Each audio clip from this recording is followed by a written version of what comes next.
ഈ ഗാനരചനയുടെ ആവിർഭാവത്തെക്കുറിച്ച് രണ്ട് വാക്ക് പറയാൻ ആഗ്രഹിക്കുകയാണ്.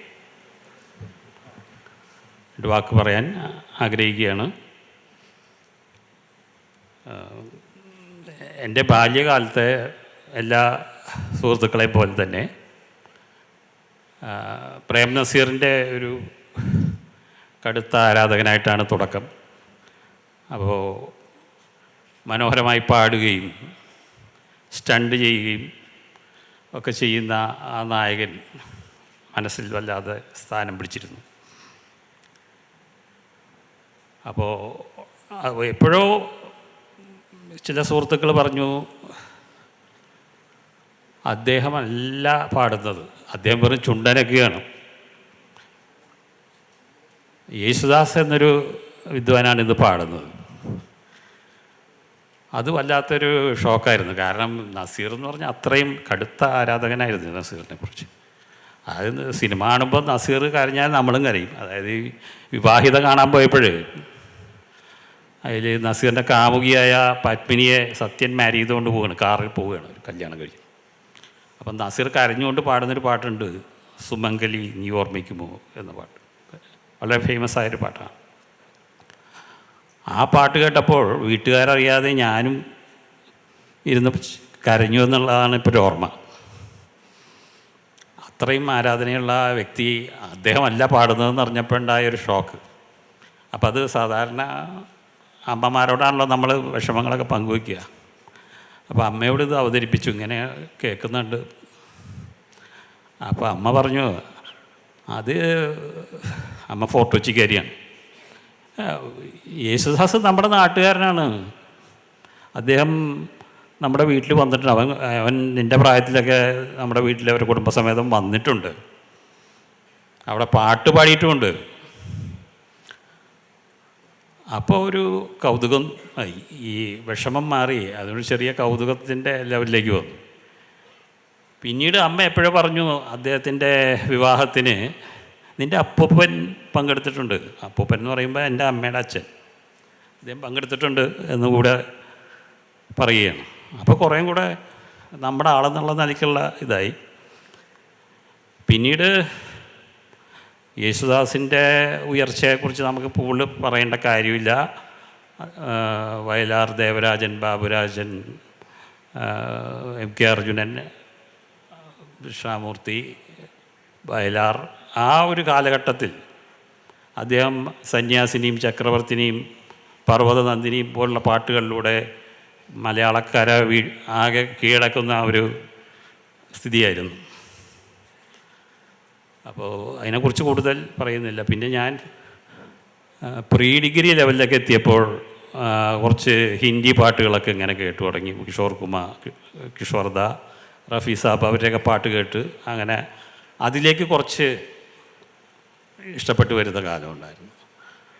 അപ്പോഴും ഒരു ജാനേമൻ എന്ന് പറഞ്ഞ ഇദ്ദേഹത്തിൻ്റെ പാട്ട്, യേശുദാസിൻ്റെ പാട്ട് കേട്ട് അദ്ദേഹം അവിടെയും അത്യാവശ്യം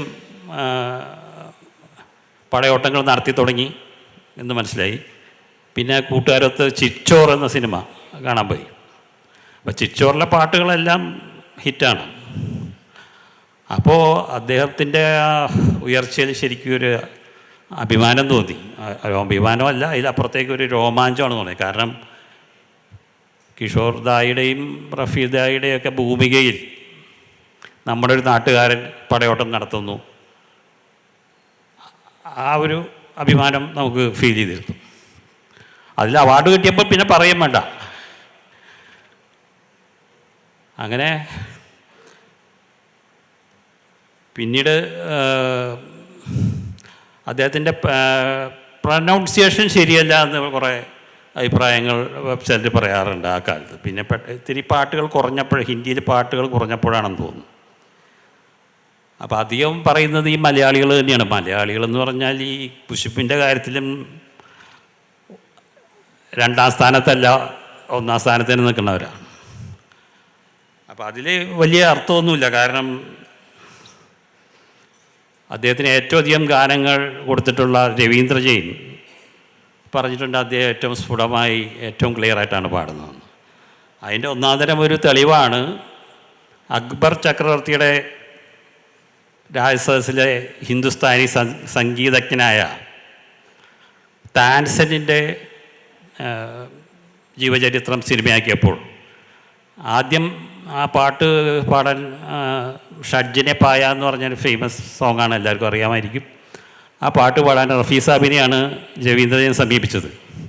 അപ്പോൾ അദ്ദേഹം വളരെ ഇഷ്ടപ്പെട്ടെങ്കിലും, ആ പാട്ട് ഇഷ്ടപ്പെട്ടെങ്കിലും എൻ്റെ പ്രായാധിക്യം മൂലം എനിക്കിപ്പോൾ അത് പാടാൻ ബുദ്ധിമുട്ടുണ്ട് എന്ന് പറഞ്ഞ് പിൻവാങ്ങുകയാണ് ഉണ്ടായത്. പിന്നീട് ആ പാട്ട് ചെന്നെത്തുന്നത് ഒരു ദക്ഷിണേന്ത്യക്കാരനായ നമ്മുടെ ദാസേട്ടനിലാണ്. അപ്പോൾ തന്നെ ഈ പറയുന്ന ഈ പ്രൊനൗൺസിയേഷൻ്റെ പ്രശ്നം ശുദ്ധാസംബന്ധമാണെന്ന് തെളിഞ്ഞു.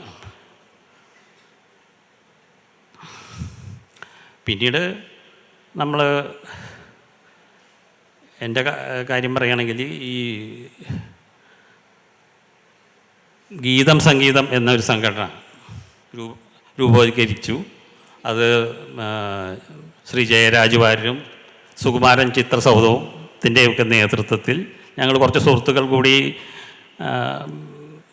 ഈ ഗീതം സംഗീതം കൂട്ടായ്മ രൂപീകരിക്കുകയും കുറേ പരിപാടികൾ ഗാനമേളകളൊക്കെ ആയിട്ട് ഞങ്ങൾ മുന്നോട്ട് പോയി. ആ ഇടയിലാണ് ദാസേട്ടൻ്റെ 80-ാം പിറന്നാൾ വരുന്നത്. 80-ാം പിറന്നാളിന് 80 പാട്ടുകൾ 80 ഗായകർ ആയിട്ട് പാടി ഈ ടൗൺ ഹാളിൽ വെച്ച് വലിയ ആഘോഷപൂർവ്വം നടത്തുകയുണ്ടായി.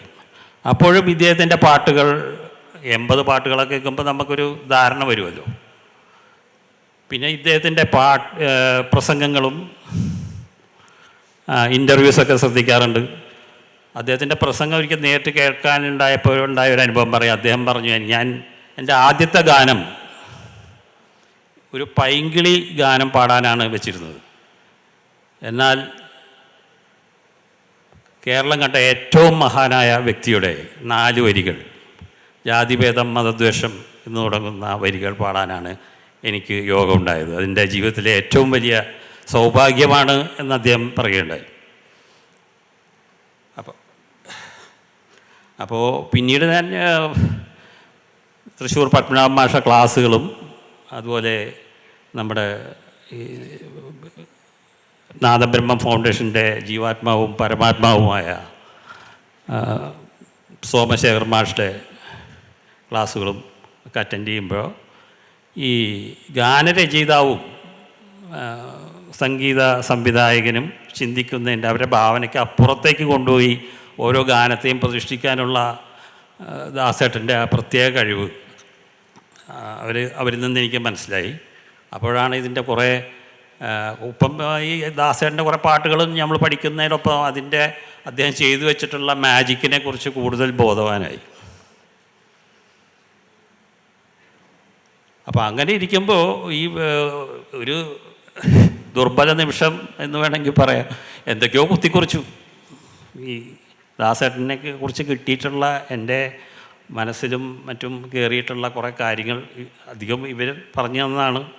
ഇവരിലൂടെയാണ് കൂടുതൽ ഈ ഗുരുക്കന്മാരിൽ നിന്നാണ് പറഞ്ഞത്. അവർ വെറുതെ പരീക്ഷ മാത്രം പഠിപ്പിക്കുകയല്ല, അതിൻ്റെ പിന്നിലുള്ള സകല കാര്യങ്ങളും നമുക്ക് പറഞ്ഞു തരും. അപ്പോൾ അതിൽ നിന്നെല്ലാം കിട്ടിയ ഒരു പ്രചോദനം, കുറേ ഫാക്ട്സും ഇതെല്ലാം കൂടി ചേർത്ത് എൻ്റെ കുറഞ്ഞ ഭാവനയിൽ കുറേ കുത്തിക്കുറിച്ചു. അപ്പോൾ അത് നമ്മുടെ സുഹൃത്തുക്കൾക്കൊക്കെ ഒന്ന് കാണിച്ചു. അപ്പോൾ അവർ പലരും നല്ല അഭിപ്രായം പറഞ്ഞു. ഒപ്പം തൃശ്ശൂർ പത്മനാഭ മാഷെ കാണിച്ചു. അപ്പോൾ അദ്ദേഹം വെച്ചിട്ട് ഇത് വളരെ നന്നായിട്ടില്ലാലേ, നീ പക്ഷേ ഇതിങ്ങനെ വെച്ചിട്ട് കാര്യമില്ല, ഇത് എന്തെങ്കിലും ഒരു ഗാനമാക്കിയിട്ട് പാടണം, അത് നീ സോമനെ കൊണ്ടൊന്ന് ചിട്ടപ്പെടുത്തിയിട്ട് അതൊന്ന് ഒരു ഗാനാവിഷ്കരണം നടത്തണം എന്ന് പറഞ്ഞു. അപ്പം ഞാൻ ഒരിക്കലും പ്രതീക്ഷിക്കാത്തൊരു കാര്യമാണ് അദ്ദേഹം പറഞ്ഞത്. ഇതിനിങ്ങനെ ഒരു സാധ്യതയെക്കുറിച്ച് അദ്ദേഹം എന്നോട് സൂചിപ്പിച്ചു. പിന്നെ ഒന്നും വൈകില്ല, നേരെ സോമശേഖർ മാസ്റ്റർ കൊടുത്തു. അദ്ദേഹം പറഞ്ഞു, ഇത് വളരെ വ്യത്യസ്തമായ ഒരു സൃഷ്ടിയാണ്, നമുക്ക് എന്തായാലും ഇതിനെ ഒന്ന് ശരിയാക്കിയെടുക്കണം എന്ന് പറഞ്ഞു. അത് പിന്നീട് കോവിഡ് കാലം വന്നു, അത് കുറേ ഡിലേ വന്നു. നമ്മുടെ സോമൻ മാഷ്ക്ക് തന്നെ കോവിഡ് അറ്റാക്ക് ഉണ്ടായി 2 പ്രാവശ്യം. അപ്പോൾ അദ്ദേഹം ധാരാളം ഭക്തിഗാനങ്ങൾക്ക് രചനയും സംഗീത സംവിധാനവും നടത്തി ആലപിച്ച വ്യക്തിയാണല്ലോ. അപ്പോൾ ഈ ഗാനാവിഷ്കാരത്തിന് വേണ്ട ഭേദഗതികളെല്ലാം വരുത്തി ഇന്ന് കാണുന്ന രൂപത്തിലാക്കിയതിൽ അദ്ദേഹത്തിൻ്റെ പങ്ക് വളരെ വലുതാണ്. അപ്പം ഇതിലെ വരികൾ അതിൻ്റെ ഭാവം അറിഞ്ഞ് നല്ലൊരു സംഗീത ശില്പമാക്കി മാറ്റിയ ശ്രീ അറക്കൽ നന്ദകുമാർ സർ,